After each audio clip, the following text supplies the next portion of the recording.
What is up, and welcome to the Red and Bold Show. I am one of your hosts, Marc Adams of 49ers Camelot, and I'm joined by my co-host, Anthony Robertson of 49ers Cutback.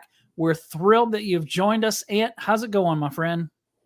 It's going well. Minicamp is here, and there was a tremendous amount of news that came out yesterday from Christian McCaffrey's, blockbuster extension to the conversations about, other players showing up, not showing up. We got a lot of updates that I think we were all wondering as we were going through OTAs in the offseason, and we've kind of gotten a lot of information. It's been fun, and I think this is kind of that last bit before we get ramped up for the offseason and then to training camp. So I'm kind of hanging on every single moment of minicamp right now, getting every ounce of football, because I know there's going to be some drier days ahead of us, as there's not going to be a lot of new information until training camp. But our last obstacle until training camp is these 40 days off where the 49ers go and do their own thing. Yeah, it is always a brutal time when you look at that month and a half or so in between the June mini camp and the beginning of training camp. Unless you're talking Jim Harbaugh's teams, there were usually arrests during those times. And I remember back in those days, it was kind of a situation of we didn't like when the 49ers went away because that meant bad things might be happening, whether it was Aldon Smith or Ahmad Brooks or whoever, Ray McDonald. It always seemed to happen when the 49ers weren't together. So although Aldon Smith, he had his moments even when the team was together. But yeah, other than those days, pretty boring during that little dry stretch. But hey, as long as everybody's healthy and stays out of trouble, I guess we can deal with that until training camp. So welcome everybody to the Red and Bold Show. Please take a moment to like and subscribe wherever you're watching or listening.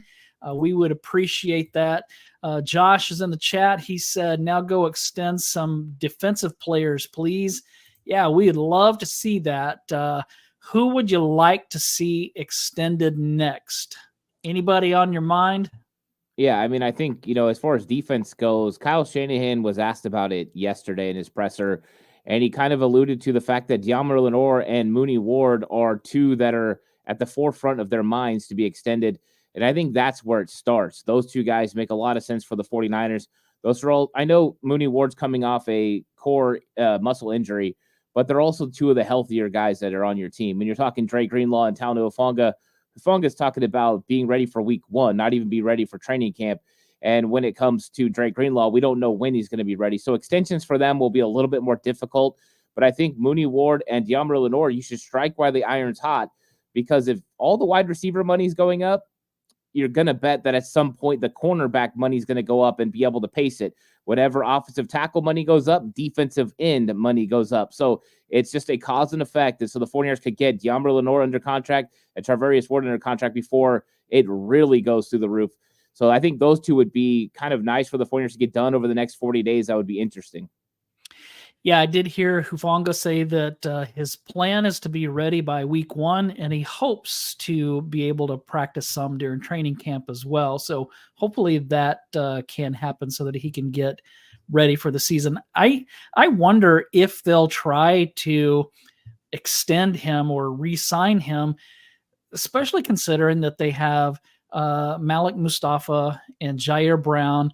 That's going to be interesting because, do you keep three young safeties like that? It's going to be fun to see what they do, but definitely Deommodore Lenoir for sure. I'm not sure they're going to be able to keep Lenoir and Mooney Ward, but hopefully they can, because that would be great. Those guys do a great job. So let's hop in and see what all we can talk about here today. So the 49ers did sign Christian McCaffrey to a new deal. It actually adds 2 years to his contract. Not sure if he'll play all 4 of the next years, but I would imagine that he will, but we'll have to see how healthy he stays. But so he's going to be in San Francisco through 2027. how huge is it for the team to have Christian McCaffrey for another 4 seasons?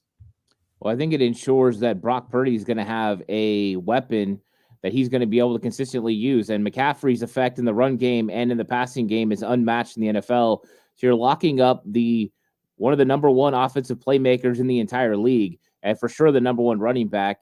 And you got to make sure, if you're going to have Brock Purdy leading this team, that you have weapons around him to consistently help, this team continue to be better on offense. And I think McCaffrey is a good reason why, but I think it also shows that the team rewards guys who come in and do things the right way. You come in every single day, you put forth your effort and you work, and you're going to get paid. And unfortunately, you can't afford to pay everyone. But if you're going to be a big instant impact on this team, and then you're going to carry the culture into the next generation, then they're going to make you a part of the team. And I think getting it done for 4 years, it rewarded McCaffrey for what he's done, but also set them up so they have a affordable, because I know it's the number one running back contract, but guess what? Numbers go through the roof, especially with the new TV deals and with Netflix getting involved, potentially 18-game seasons, so much more that's going to go into these contracts eventually.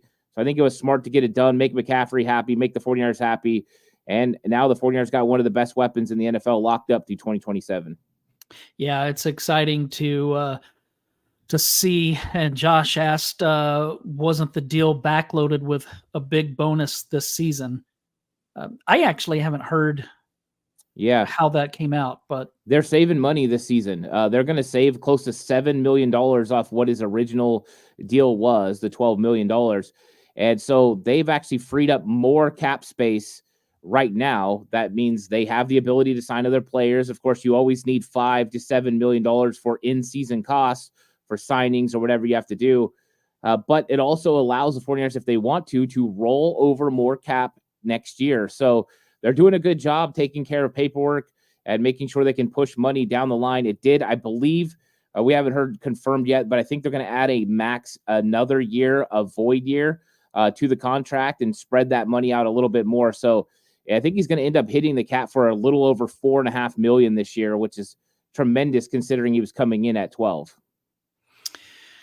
So Luke Luna said, why was I the first? I just got here, just saying. Yeah, thanks, Luke, for that. We appreciate that. And everybody else, do what Luke is doing and give us a like here, and make sure you give us a follow. Bebop Jones is in the house. What's up, Bebop?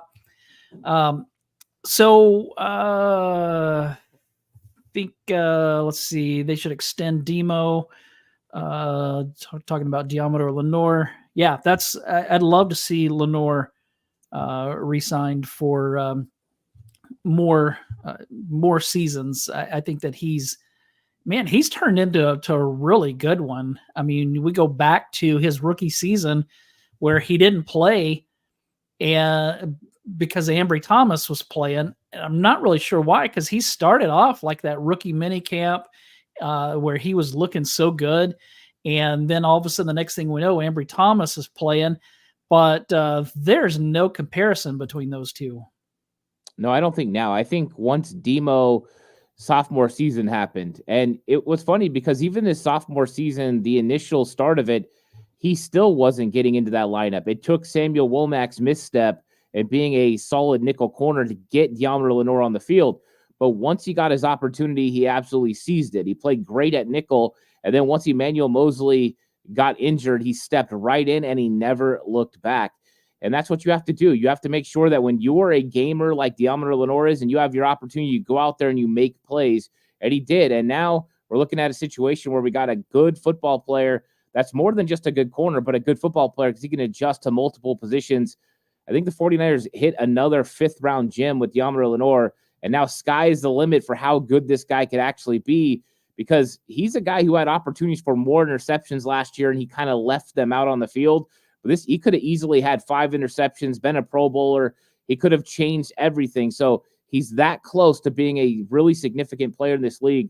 49ers need to make sure they lock him up. Even if something happened and Mooney Ward moved on, and you had Diamondo Lenore and Renardo Green, I know we're putting a lot on Renardo Green, but all the compliments about him and just what we've seen, we might be okay at the cornerback position moving forward. And 49ers have been struggling to hit on young players, but Demo's one of them they hit on. Yeah, for sure. I thought it was funny here to see our friend Jim Everett the Great in here. He said that he was the second one to hit the like button. So thanks for that, Jim Everett the Great. And I hate to do this to you, but Josh said Jim Everett sucks. So appreciate that. Always fun to see the banter in between the 49ers fans and the Rams fans, and David Campbell saying, Demo, strap him up, Lenore. Yeah, man. Demo, he doesn't like some of those comments that his former teammate Willie Snead has been making, but that's all right. So my next thing is that the 49ers signed tight end Logan Thomas. He had 55 catches last season for Washington. I think this is a great signing. Could he be that tight end 2 that the 49ers have been searching for? Yeah, I thought it was interesting. Kyle Shanahan said they were bringing him in to compete because I don't think he's here to compete. I think he's going to be tight end 2. I like the sentiment that you want everyone in that tight end room to compete. And there's some young tight ends that they've drafted or brought in that's what they're there for. But this was a absolutely knockdown, drag out, great signing for the 49ers because they have been looking for this guy. They went out and they got Jordan Reed in 2020. They brought in Tyler Kroft. They've brought in Michael Pruitt. It just has never worked out for the 49ers to get tied into that can do both. They had Ross Dwelley. Ross Dwelley was a solid receiver in 2019 and 2020, but struggled a little bit when it came to blocking, more so in 2020. He started falling off. They didn't have a dual threat at tight end behind Kittle. Then next thing you know, they're bringing in other guys like Charlie Warner, hoping that he's a great blocker with a receiving upside. No receiving upside. 3 catches for 32 yards last season. They need a bona fide guy behind George Kittle that can step in when Kittle needs breaks, when Kittle misses the inevitable couple of games during the season, when he gets beat up because of his physicality when he plays. And now you've got a legitimate guy that can do it. Started a lot of games in this league. Like you said, 55 catches, 496 yards, and 4 touchdowns. Red zone threat. Now when you get into the red zone and you go 2 tight ends, guess what? Both guys can win and catch the football. You want to bring both those guys in. The defense wants to go heavy to stop Christian McCaffrey. Next thing you know, you're splitting one of those guys out, and it happens to be that you got Logan, who's over there at 6'6", and he's going out wide to catch the football. To me, this is a great move for the 49ers, and I think they do have tight end 2. And now the real competition is for tight end 3 and making this roster. And Cameron Latu and Brandon Willis are sitting there like, we better do something or we're going to be on another football team. Yeah, and that's a great segue to Cam Latu, because this doesn't make his quest to join or to make the team any easier. If Latu doesn't make the team, that means the 49ers' top 3 picks from 2023 are Jair Brown, a kicker, and a player that's not even on the team. That seems bad. Now I'm getting ahead of myself, but if that happens and Cam Latu doesn't make the team, that's pretty bad to have your top 3 picks be a kicker, a guy who's not on the team, and Jair Brown, who looks like he's going to be a keeper. Yeah, I mean, Jair Brown's a starter. So you got an NFL starter out of one of those picks for sure. And then with Moody, I mean, everyone can argue they don't like where he was picked, but actually he had a pretty good rookie season last year. And if he develops into the solid kicker that the 49ers are hoping that he's going to be, that might end up being a pick that, even though we don't like where it happened, we're okay with it. Now, when it comes to Cameron Latu, they knew exactly what they were getting themselves into. A guy with a tremendous amount of upside, but he was changing positions. He played defensive end at Alabama and had to change positions to tight end there. And I know he was successful, but the simplicity of a college offense compared to the complexities of Kyle Shanahan's offense are definitely a lot different. So they talked to Steve Sarkisian, the head coach of Texas. He was offensive coordinator at Alabama. He knew about this adjustment for Cameron Latu. They felt that he was going to be able to develop. And Kyle Shanahan said yesterday in his presser that Cameron Latu, they wish he would have had the whole season because they believed he could have gotten better during that season. Brandon Willis did. So Latu's behind the 8 ball. He's got to figure it out, but he's still 6'5". He's still 250. He's still athletic. And as long as now he's no longer underwater as far as picking up this offense, he should put on a better showing at training camp. I don't know if he's going to make the team, but I think he's still got a legitimate shot to make the team, and he's still got the most upside of all the other tight ends that are on the roster, not named George Kittle. Yeah, I'm hoping that that somehow he can make the team. Lou said, Ant, I'm confused about guaranteed and fully guaranteed contracts. Is that what's holding up the Brandon Aiyuk extension? Yeah, the contract thing is more and more interesting all the time and confusing, because there are guarantees and then there's fully guarantees.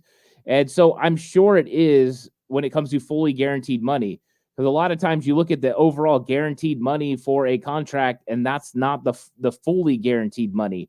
So I'm sure that Brandon Aiyuk is trying to get as much guaranteed money, fully guaranteed money as he can.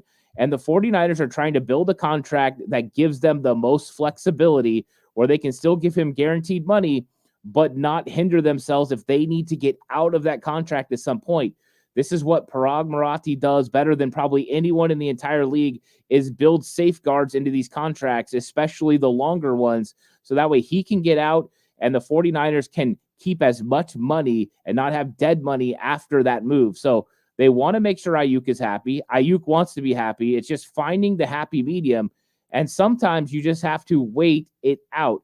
At some point, somebody's going to give in. When a timetable finally, you get to an end, it'll finally come to a point where they make a move. But right now, I think they're at a standstill, and I think this is going to be at a standstill probably until training camp starts, and maybe even into some of training camp. So Justin Jefferson just set a new record for non-quarterback money, breaking Nick Bosa's almost 1-year-old record. Aiyuk's not going to get what Justin Jefferson is getting, and he shouldn't get that. But is there a dollar amount that if Aiyuk says, I want this, whether that's 28 or 30 or whatever, is there an amount that you say, nope, you're going to be playing on your 5th year, and we see what happens this time next year? I think it's a puzzle, and you're trying to put together a puzzle of how you can keep every single player that you want to keep and still know that you're going to have to give Brock Purdy a significant contract in the future.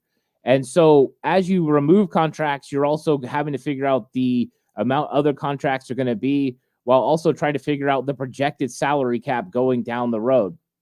And we know it's going to continue to jump. Now that Netflix is getting involved, there's going to be a lot of money when it comes to NFL, television rights. It's going to go up. It's just the way it's going to be, because when it comes down to it, Netflix is a home run hitter when it comes to this. I mean, a lot of people probably don't know about this, but WWE for Monday Night Raw got a 10-year deal worth $5 billion just to put that on there.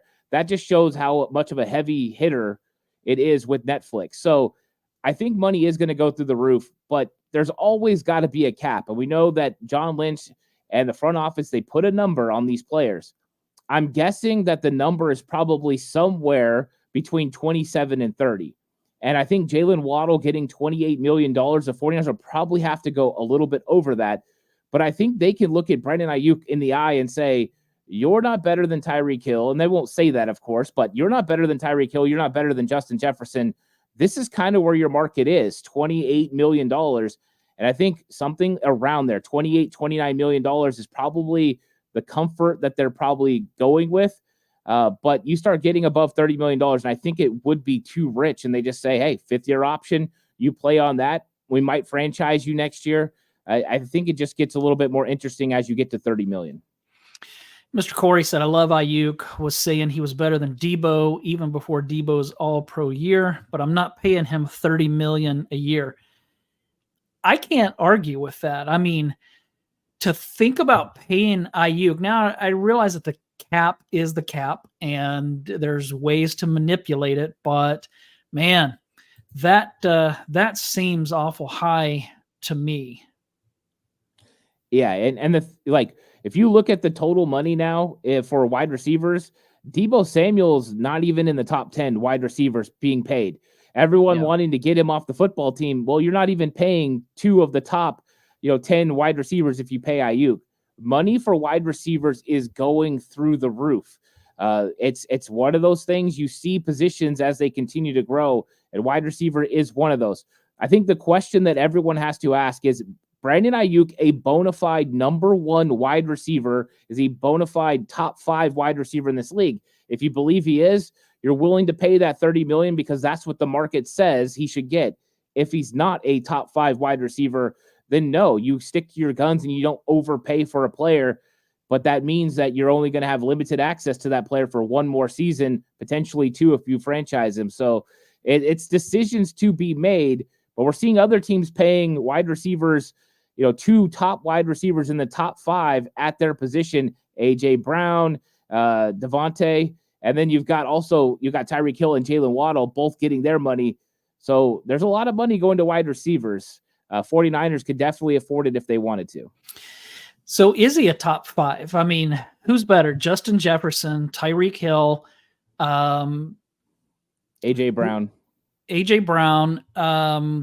Jamar Chase,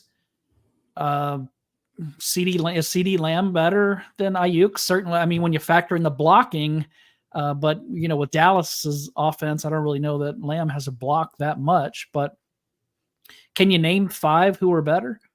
Yeah, I think the 5 you name potentially. I think he's sitting there pretty comfortably from 5 to 10. I think there's an argument anywhere for that. I think the guys we named above are better than him. I do think his numbers would probably be higher if he was in a pass-first offense. So if you put him in CeeDee Lamb's place, I think he would have better numbers. But, he's still a very significant wide receiver in this league. I just think when I think of a bona fide number 1 wide receiver, I'm thinking about a guy that goes out there and he's going to win. I need a big catch. I need a big play. Hey, it's Jerry Rice that's going to get the ball. Hey, it's Randy Moss. Hey, it's Terrell Owens. It's A.J. Brown. I think that those guys are just different. And that's why I think that there is something special about Brandon Aiyuk. I think he is a top 10 wide receiver, but I think where you categorize him is definitely out of the top 5. Yeah, when it comes to routes and just the way he runs, nobody's smoother. I mean, Rice was, of course, but Aiyuk he looks like he's on skis when he runs. He's so smooth. What are the biggest things that have stuck out to you from minicamp so far? I think the connection that's being reported about Brock Purdy and Ricky Pearsall, the fact that we're hearing that Pearsall's getting to where he's supposed to be and Purdy's feeling comfortable getting him the football. That early connection is going to be important because the truth is those two are going to be connected potentially the longest, depending on what happens with Aiyuk's contract. I think we're all hoping Aiyuk is going to be here and him and Pearsall will have that connection with Brock for the next 5 years. But building a solid connection is important. But I think also just hearing that Pearsall's getting to where he's supposed to be when he's supposed to be there. That has been a problem for rookie wide receivers, which means if he can do that consistently, he can make an impact in year 1 compared to what others have done. That was one of the problems with Aiyuk when he came in was he had a problem getting from point A to point B. It didn't mean he didn't make people create separation. He wasn't able to run good routes, but he did a little bit too much and the timing was a little bit off.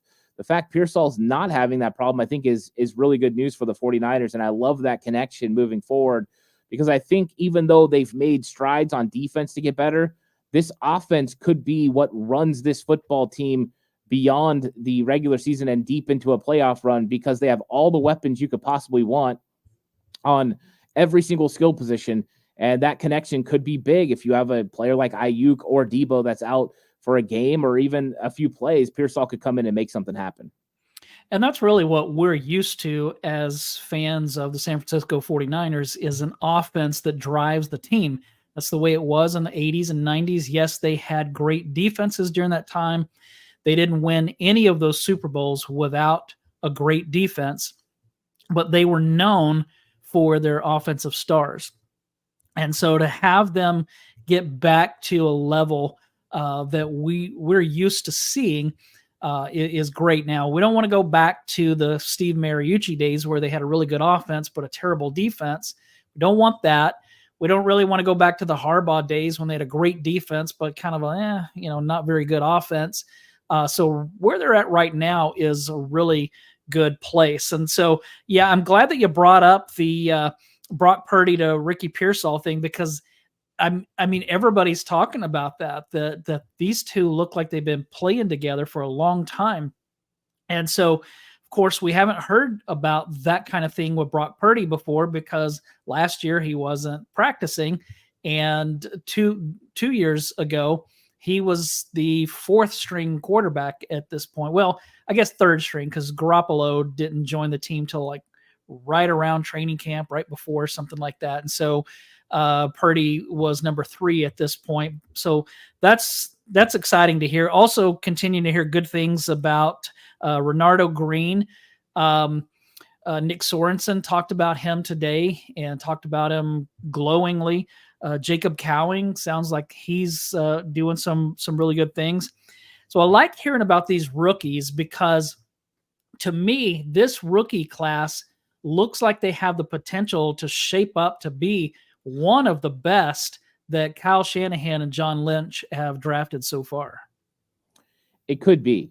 They've got the talent. The overall effect of what they're going to have on this football team is going to be felt 2, 3, 4 years down the road when these guys are bona fide starters for this football team. And if they all end up, especially, the top 4 picks for the 49ers end up being starting football players, you'll look at this draft as a solid draft. Anytime you walk away with a draft like the 49ers had and you get 3 starters, it's a good draft. But if you could walk away with 4, and that's Pearsall developing into what everyone believes he can be, but also what you're going to get from Renardo Green on defense, maybe early in his career as a nickel, maybe later in his career on the outside as he continues to develop and we figure out what happens with Mooney Ward. That could be a cheap option to replace Mooney, use that money in other areas if he develops.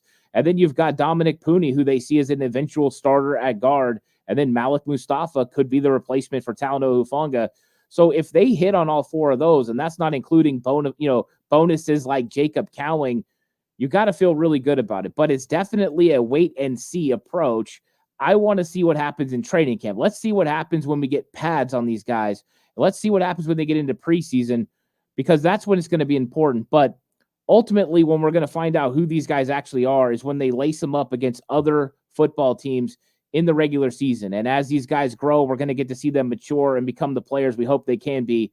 But I would love to see this be one of those knock it out of the park drafts like Bill Walsh used to have all the time, where you end up with multiple starters that can now bridge the gap and make it so you don't have to rebuild, but you just reload through the draft and you continue the success moving forward. That would be great for the 49ers. Yeah, Mr. Corey said, I don't want to see Hufanga replaced. Yeah, Hufanga's been really good. Now, last year wasn't his best season leading up to the injury. He missed a lot of tackles last year, and that just wasn't like him the year before. But yeah, one of these safeties, whether it's Mustafa, somebody's going to have to show that they're an upgrade over Hufanga, because you can't let a potential all-pro safety go. And I don't know if Hufanga deserved that all-pro. I mean, he had an all-pro season, but he kind of tailed off toward the end. And then last year, like I said, it wasn't his best season. Where are you at on him? I mean, if he comes back healthy and comes back to form and has a great season, then, man, they're going to have a tough decision to make. But I just don't know if he's going to come back and be that guy that he was 2 years ago. I think Hufanga's still got better instincts than almost any players on defense. I mean, Fred Warner's got those kind of instincts, and then Talanoa Hufanga. The guy just plays with his hair on fire. He brings a different attitude. He brings an intelligence to the defense. The guy's extremely smart, understands route concepts, and that's why he had such a huge impact early on in the 2022 season. He was such a film study that he was recognizing concepts and formations and jumping them, and teams had to start trying to fool him. And then he had to play reactionary after that and play post-snap and not just pre-snap. But he's one of the best pre-snap players in the entire league as far as recognizing what he sees. I think Talanoa Hufanga was a huge impact on the 49ers. And I know that it didn't feel like he was playing as well as normal, but that defense got worse when Talanoa Hufanga wasn't playing. Yeah. And I think anytime you remove a player and your team gets worse, that shows the value of that player. So we don't know how good Hufanga is going to be, how quickly he's going to recover and be full speed. And he wasn't a player that had a lot of speed anyway, so it's mostly instincts. Mm-hmm. So I'm hoping those instincts are still there, that veteran leadership is still there, because I do like Hufanga. Do I think they're trying to replace him? I think they're making sure, in case they can't bring Hufanga back for the contract that makes sense for this team in the future, or in case Hufanga is not the player that he was pre-injury, that they're prepared. But I think they ultimately always loved Hufanga and the attitude that he brings to this defense. Yeah, the run defense especially took a hit after Hufanga went down. Mr. Corey said, remember Walsh's 86 draft? Yes, we do. That was one. If that wasn't the 49ers' greatest draft of all time, 1981 was when they drafted Ronnie Lott. They drafted 3 starting defensive backs in that draft. And when 87, oh my gosh.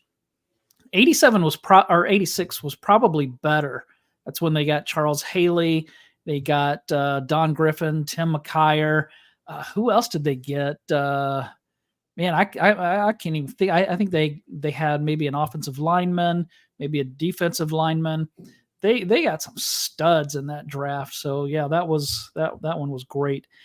Guy Haberman talked about the new kickoff rule. He was at practice on Tuesday, and he said that the 49ers were working on the new kickoff rule. And he said that the kicks were, instead of being like the normal kickoff, that they were more like squib kicks. And so it made him wonder, are the guys that are going to be back there returning kickoffs, are they going to be more punt return types? So he noted that Elijah Mitchell was back there, but he didn't look comfortable, missed a few. Ronnie Bell was back there. Debo was back there. McCaffrey was back there. And so just want your thoughts on that, because he kind of thought this might benefit Ronnie Bell. What I remember about Ronnie Bell is not being able to field punts very well. And so I don't know that I want to go Ronnie Bell, but just wondering your thoughts on the new kickoff rule and how they might approach that, not only from a kicking standpoint, but from a receiving standpoint. Yeah, I think what's interesting is, as a coach, I loved squib kicking. We squib kicked all the time because it would slow down returners being able to get their hands on the football. You could get some interesting bounces that not just bounce left or right, but bounce over the top of the returner's head. So it was a lot of fun if you could get a kicker that can do it. And so I think it adds an extra element to kickoff. I'm one of the few that I've heard that are really excited about this new kickoff rule, because I think they had watered down kickoff and kickoff return in general, and put it in a box where the best thing to do usually was just kick it out of the end zone and not worry about anything. Well, now it's going to be exciting. And Kyle Shanahan talked about this a little bit in his presser yesterday, that they were looking for guys that could handle all different types of kicks, because it's not just the squibs, but then it's the directional kicks that are going to go to the sideline, making sure they catch those. There's going to be little pop-up kicks, a lot of different elements to it. So having skilled guys back there that can receive the ball is important, but also because of the close proximity between the returner and the 10 guys that are in front of them that are going to be blocking, you also have to have a guy that's good at reading holes to be able to run the football. With less space, is it as dynamic to have a fast receiver or somebody that normally would return kicks? So they're going to go through all the elements, see who can handle the football, but I think it makes it a little bit more complicated. And in fact, I think we're going to see a variety of different return guys. I think with different kickers will present different obstacles. So as you're playing a team that handles it one way or the other, you might get a different returner. But I think they would love to find a guy that could handle it. Elijah Mitchell, Jordan Mason, one of those guys being able to handle even an Isaac Garendo would be really good for the 49ers, a guy who's used to finding a hole in some tight spaces with a lot of bodies around him, but they got to be able to secure the catch. We know that Jordan Mason has returned kicks a little bit for the 49ers. He was in the second lineup, but also Elijah Mitchell did some of that in college. So to me, those guys make the most sense, but I won't count out any of the receivers as well, as long as they can recover the football and are pretty good. Debo would be perfect. McCaffrey would be perfect, but I don't really want those guys handling that. I don't want them to get hurt. Well, Haberman threw out he said the same thing. And he said that if this new kickoff rule is going to create more big plays, that maybe you give Debo or McCaffrey 5 less touches on offense and give them those touches on kickoff. So it's an interesting thing. We'll see what they do with that. Mr. Corey said that Scott McLuhan's 2007 draft was close to those Walsh drafts. Patrick Willis, Joe Staley, Ray McDonald, Delaney Walker, Terrell Brown, Deshaun Goldson. Yeah, that's a good one. You've got a Hall of Famer in there. You've got some really good key guys, key starters on those Harbaugh teams. Joe Staley, a legend, of course. So yeah, that was a great draft as well. And I want to get to Luke's question here. What do you guys think about caps on position while having team cap? Then the best players in each position cap out. Then the money starts elevating other positions and players. What do you think about that? I've been arguing for a few years now that maybe potentially the league could look at having a quarterback only salary cap, where you set a number for quarterbacks. And then if you want to have an elite starter, then you don't have as much money for your backup quarterbacks. If you want to kind of have a cheaper guy, then you can have better ones, because I think the quarterback definitely makes salary cap things more interesting. And I think that one's going to consistently go through the roof. But I don't think the NFL wants to do that as far as the owners, because they don't want to have to pay $100 million to Patrick Mahomes.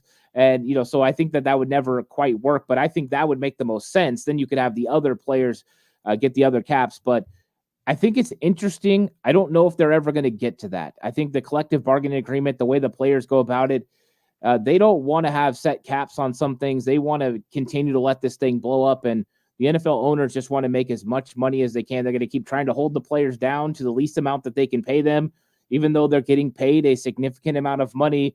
In contrast to what the owners are making, it's not really that much money. But I think as this goes up, it's going to get interesting at what positions are going to get the money. And at some point, certain positions, there's just going to be lesser and lesser talent if they're not making as much money. Just like you saw a lot of players that were adjusting from tight end to other positions, or from wide receiver to tight end. They're trying to find the money when it's available. I don't know if I asked you this in previous weeks. I looked back and couldn't find it, but which undrafted rookie free agent do you think has the best chance of making the final 53? Yeah, I've heard a lot of names. Some people think that it's going to be Mason Pline. I've heard other people saying it's going to be the big defensive tackle, Evan. I'm going blank on his last name. Anderson. There you go. I don't think any of them are going to make this roster. I think when you look at this roster top to bottom, I don't think there is a spot for a UDFA to make this team. I think that last year there was UDFAs that were able to sneak onto the roster. That happens sometimes. I don't see it with this roster. In fact, 49ers going to get Logan Thomas, I think, eliminates Mason Pline's opportunity to even come close to making this team. Yeah. And I think that you just look at the depth of defensive tackle as well. I think it's going to be hard for Evan Anderson. I mean, he's probably got the easiest road if he can beat out Kalia Davis and they keep 5, but I still think it's going to be tough. I think he's going to have a year potentially on a practice squad before he has a chance to develop. I know he's changing his body, but I just don't see it. I think this team is just too darn deep. Now, an injury could definitely change the outlook for one of those players, but I think just looking at it at face value right now, I don't think any UDFA makes this roster. I would probably agree with that. Evan Anderson, they paid some decent money to, so I think that he has a shot. And of course, you remember me telling you that Larry Krueger said that Tanner Mordecai is going to be the backup quarterback next season. So we'll see. Hey, Lou's helping us out here with that 1986 draft. Kevin Fagan, Tom Rathman, Steve Wallace, Larry Roberts, John Taylor. Dang, how did I forget John Taylor? Don Griffin, Charles Haley, Tim McKyer. Good grief.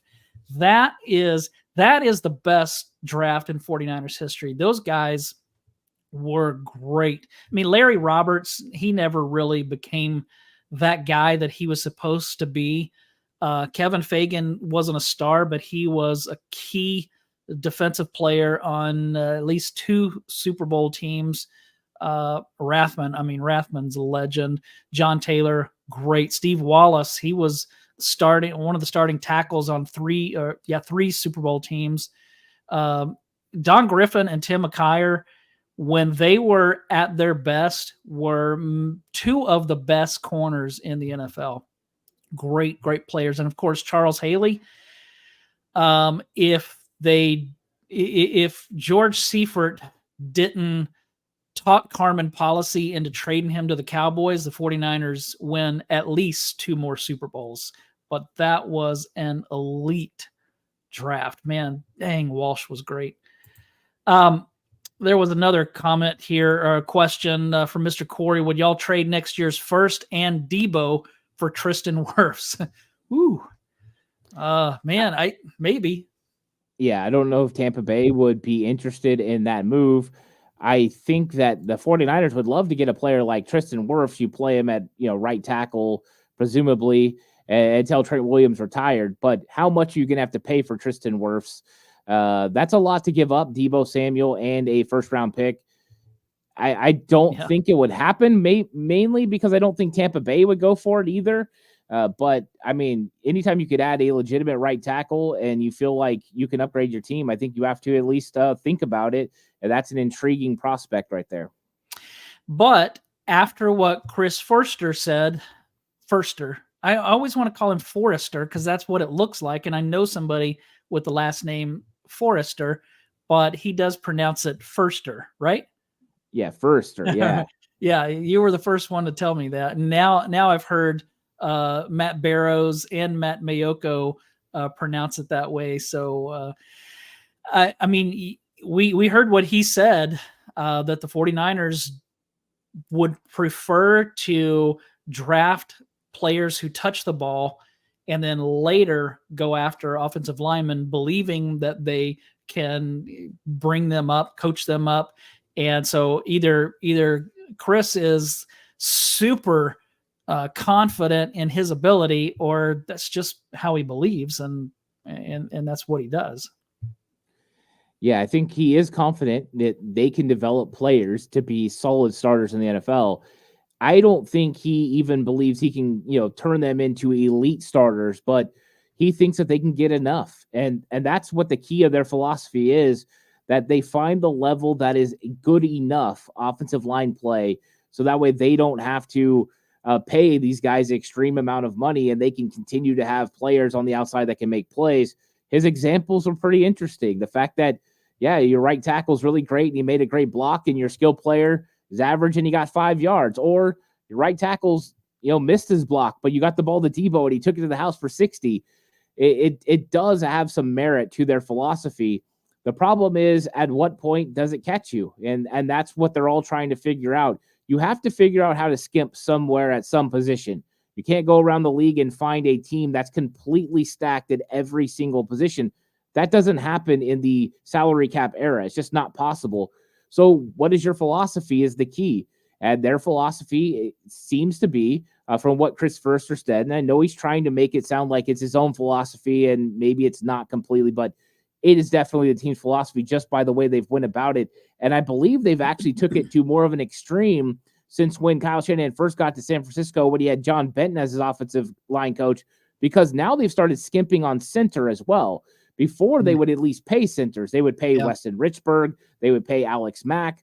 Well, now they're not paying anybody. I mean, Brendel's not getting paid anything. So I think this is their philosophy. They believe that they can go out there with Trent Williams, who's the greatest, and 4 other dudes that are, they believe, going to be pretty decent, and that they can win football games. And as far as running the football, it's been very successful. The problem is, in key situations in passing game and blocking, it hasn't always worked out, especially when they're trying to come back and they've got the full pressure coming from the defense. That's when they've been in a little bit of a world of hurt. So where exactly is that level? I don't know, but this is the philosophy they're going with. Yeah, it's been those big games in the postseason against good defensive lines where they've seen problems. So Ronnie Montoya asked, is this Danny Gray and Drake Jackson's last year to shine for the Niners? And so I want to use that question to ask you this. Finish this sentence. One player who fans will be surprised gets cut will be who? Ronnie Bell. I think that a lot of people are extremely high on him. And, when you sent over the question, I took a deep dive and I was really struggling to find players that are going to get cut. I just think with the amount of competition at wide receiver, that there's a likelihood that Ronnie Bell could get cut because he doesn't have the dynamic ability on special teams. Mm-hmm. You look at Chris Conley, he was effective in special teams last year down the stretch, especially the Super Bowl. When you look at Danny Gray's rookie season, he was successful in special teams as a gunner, and he has return ability, and he still has elite speed. I think that gives him a little bit of a heads up. Now, the questions with Danny Gray and Ronnie Bell are going to come down to who runs better routes, who gets open, who doesn't make mistakes.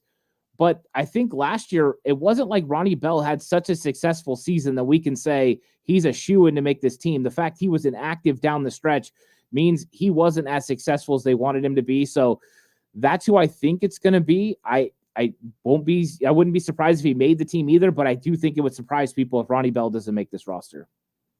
Is Danny Gray making it? Mr. Corey says yes. I think right now it comes down to him and Chris Conley. And I think his elite speed and what I saw from training camp, think he's in the mix. And I think it's easier to get Chris Conley to the practice squad because he's a veteran and he doesn't have to pass through waivers, so he can go there. So I think Danny Gray would make the initial 53 between him and Ronnie Bell and Chris Conley. And then you put Conley, maybe Trent Taylor on the practice squad, and you can potentially move those guys up and down. If you keep 6 wide receivers, you're keeping 2 wide receivers on the practice squad. If you're keeping 5, you're keeping 3 on the practice squad. So, that's how I think it would play out. Yeah, next week we're going to have Matt Mayoko, and we can ask him, will they keep 6 receivers or will they keep 5? They kind of flip-flop at times, but if they keep 6, then you're talking Aiyuk, Debo, Juwan, Pearsall, Cowing, and either Bell or Gray, I'm guessing.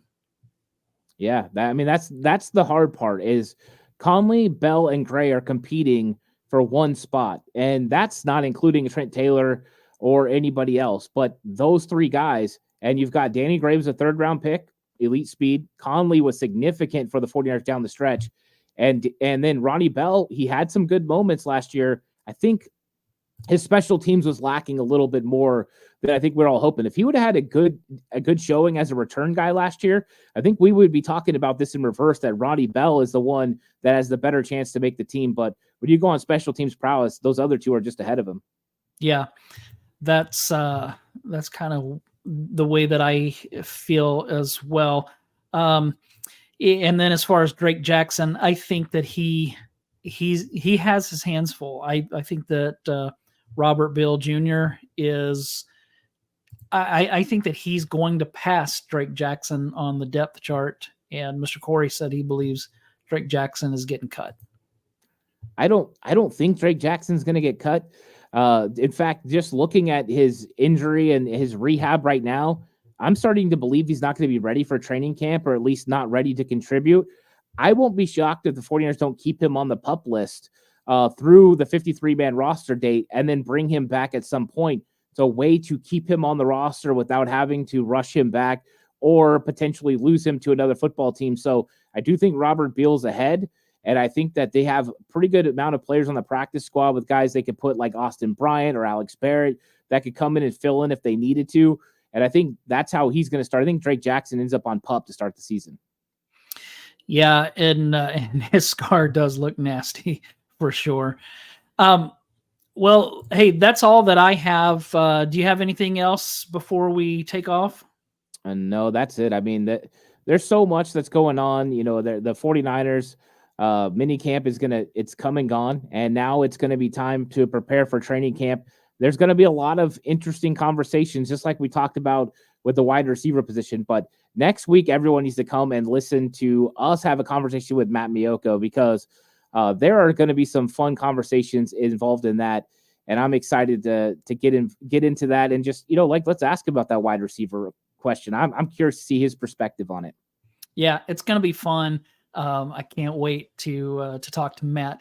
We'll talk some old school 49ers. We'll talk some Roger Craig, Hall of Fame kind of stuff, and of course the present day 49ers. So everybody have a great rest of your week.